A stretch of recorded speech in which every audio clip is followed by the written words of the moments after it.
of 60 years. So today I speak to you about dementia. Dementia is obtained from the word dementatus, which means to be out of one's mind. Okay. So what is dementia? Dementia is a progressive cognitive decline with clear consciousness, which means your patient is conscious, is aware of things, but there is a cognitive decline. When I say cognitive decline, it does not mean only mental status functions.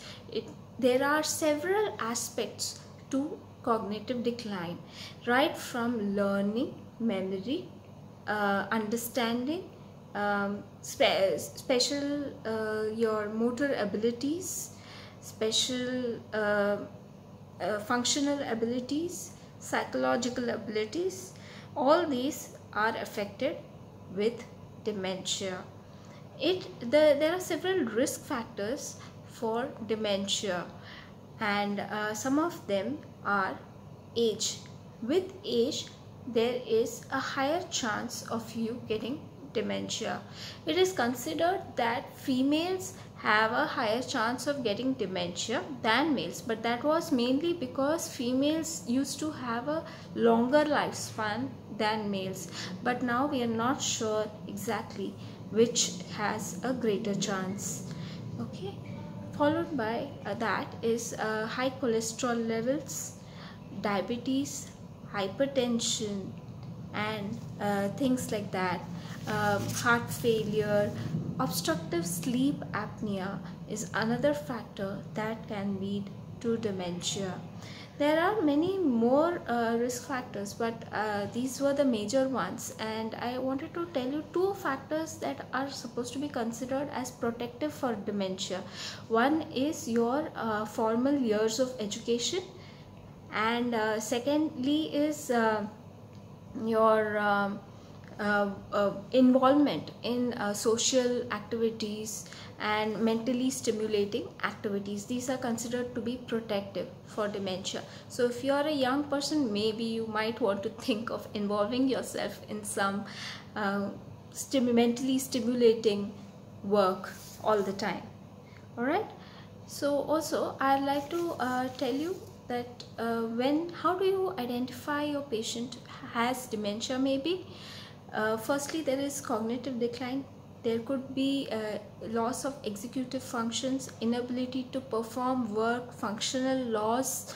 There could be loss of short-term memory. Initially, there is loss of short-term memory, which is forgetfulness, forgetting where you have kept your keys or where you have kept your small things, forgetting your doctor's appointments, forgetting your medications, forgetting to close the door maybe, and small things that you can forget in is called as short-term memory. Initially there is a loss of short-term memory. With time there is loss of long-term memory also. That is analyzed by analyzing your past history, etc.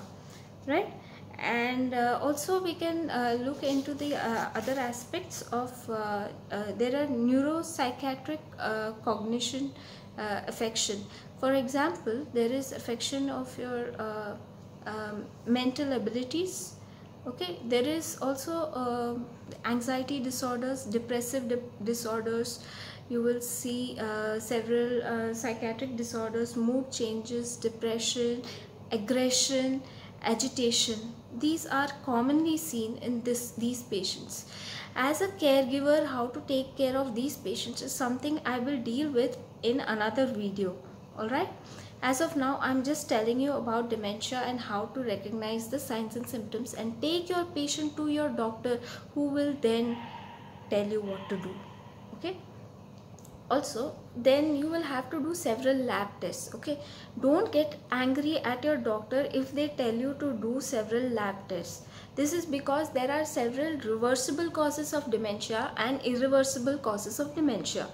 If you have certain reversible causes, this can be identified by the blood test, and it is better that you get it done so that we can start the treatment and reverse the dementia and the causes of it, rather than just keep prolonging the case. So if your doctor gives you a certain set of lab tests, please get it done. Then you also might have to do a CT or MRI to determine if there is any lesions in the brain that can cause the dementia. There are certain CSF studies that will have to be done to determine the presence of diseases, cognitive functional decline, and diseases like Alzheimer's disease, etc. All right.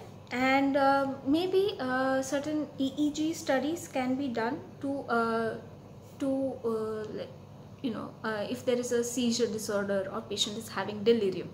Okay, delirium has to be differentiated from dementia, and these two diseases are often confused.